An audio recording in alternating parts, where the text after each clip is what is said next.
Hello dear students, welcome to my class.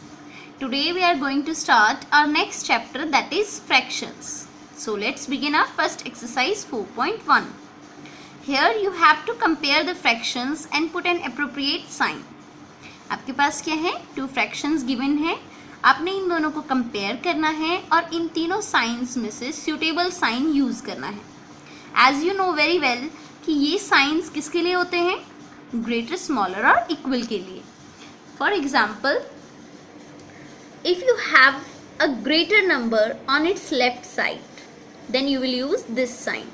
जैसे 15 है, 15 11 से ग्रेटर है ना, तो आप इस साइन का जो ओपन वाला फेस है वो इस साइड रखोगे, बिकॉज जो टिप वाला फेस है स्टूडेंट्स वो स्मॉलर नंबर की तरफ होता है. तो इसलिए अब नेक्स्ट में देखो, आप 15 और 20, 15 स्मॉलर है 20 से, तो आप इसकी तरफ टिप वाला जो साइड है वो रखोगे. नेक्स्ट, अगर दोनों साइड में जो आपके नंबर्स हैं या फ्रैक्शंस होंगे वो इक्वल होंगे, तब आप कौन सा साइन यूज करोगे, इक्वल का साइन यूज करोगे. So let's begin. Students, fraction के अंदर हमें पता है जो ऊपर एक टर्म दी हुई है आपको, ये क्या है, न्यूमरेटर, और नीचे क्या है, डिनोमिनेटर. अगर आपके पास दोनों डिनोमिनेटर्स सेम हो तब तो आप ऊपर देख लोगे न्यूमरेटर जो ग्रेटर होगा वही फ्रैक्शन ग्रेटर होगा. बट यहाँ पे न्यूमरेटर्स भी डिफरेंट हैं और डिनोमिनेटर्स भी डिफरेंट हैं. सो आपको क्या करना पड़ेगा, डिनोमिनेटर्स को सेम बनाना पड़ेगा. So first of all we will take LCM of denominators. 5 और 7 का आप क्या कर लोगे, एलसीएम फाइंड आउट करोगे. 5 और 7 दोनों प्राइम नंबर्स हैं, एक साथ किसी टेबल में नहीं आते, तो आप सिंपली इनको मल्टीप्लाई कर दो. क्या आ गया मल्टीप्लाई करने से एलसीएम आपका 35. मीन्स आपने इन दोनों डिनोमिनेटर्स को 35 बनाना है. तो अब आप देखो कि 5 को किससे मल्टीप्लाई करोगे कि ये 35 बन जाए, 7 से, क्योंकि 5 7 जा कितने होते हैं, 35. सो आप इस फ्रैक्शन को 7/7 से मल्टीप्लाई करो, देन यू विल गेट 2 7 जा 14 एंड 5 7 जा 35. Similarly you will do here. 7 को आप किससे मल्टीप्लाई करो कि आपका जो डिनोमिनेटर है वो 35 बन जाना चाहिए, 5 से, तो आप न्यूमरेटर को भी 5 से करोगे, 5/5 से. 4 5 जा 20 और 7 5 जा 35. अब आप देखो दोनों के डिनोमिनेटर्स क्या हो गए, सेम. न्यूमरेटर किसका ग्रेटर है, इसका या फिर इसका, दिस टर्म 20. यहाँ पे आप देखोगे जो 14 है वो क्या है, स्मॉलर है, और 20 ग्रेटर है. तो अब आप देखो कि ये वाली टर्म जो है वो क्या होगी, स्मॉलर, 2/5. इसीलिए 2/5 जो है वो स्मॉलर है और 4/7 क्या है, ग्रेटर है. Is that clear students? Next, if you have these two terms 2/3 and 12/18, we will take one more example. यहाँ पे भी आप 3 और 18 का LCM फाइंड आउट करोगे. जब आप 3 और 18 का LCM फाइंड आउट करोगे, हमें पता है ये दोनों एक टेबल में आते हैं, 3 के टेबल में. 3 1 जा 3 एंड 3 6 जा 18. तब आप 6 और 3 को मल्टीप्लाई करोगे, तब आपका LCM कितना आ जाएगा, 18. जैसे हमने प्रीवियस चैप्टर में LCM फाइंड आउट करना सीखा था ना, आप उसी तरीके से LCM फाइंड आउट कर लेना.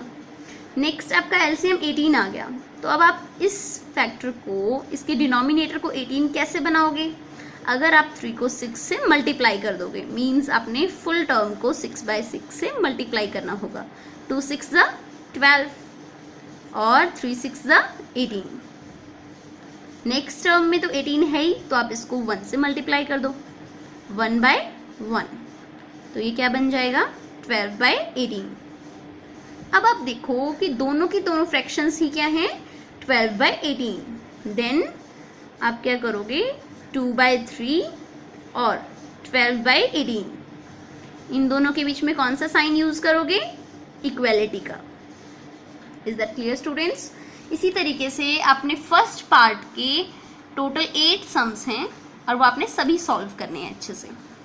In the next question find the least common denominator for each part by division method.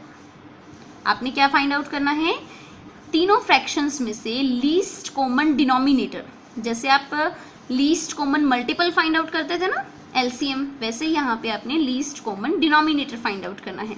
Means जो तीनों डिनोमिनेटर्स हैं इनका एलसीएम निकाल लो आप। एलसीएम हमें पता है कि आप कैसे निकालोगे, इनमें से चेक कर लो ये दोनों टर्म्स, अगर तीनों एक टेबल में जाती हूँ तो आप उसी टर्म से डिवाइड करोगे, बट यहाँ पे तीनों एक टेबल में नहीं आती, तब आप इनको 2 से मल्टीप्लाई कर दो। 2 5 ज़ा 10 और 2 6 ज़ा 12। 15 को आप एज इट इज़ राइट कर लो। इन द नेक्स्ट आप चेक करोगे कि जो 6 है वो तो आ रहा है 2 के टेबल में, क्योंकि हम स्मॉलर से ग्रेटर की तरफ इंक्रीज होते हैं ना, तो 5 और 15 को आप एज इट इज़ लिख लो और 6 को 2 से डिवाइड कर दो, तो 2 3 ज़ा 6। अब आप नेक्स्ट में चेक करोगे स्टूडेंट्स, ये आएंगे 3 के टेबल में। 5 को आप एज इट इज़ लिखो, 3 1 ज़ा 3 और 3 5 ज़ा 15। नेक्स्ट ये चला जाएगा आपका 5 के टेबल में।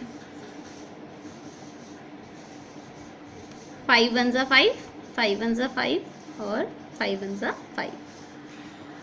अब आपने lowest common denominator find out करना है, उसके लिए आप इन सभी टर्म्स को मल्टीप्लाई कर दोगे।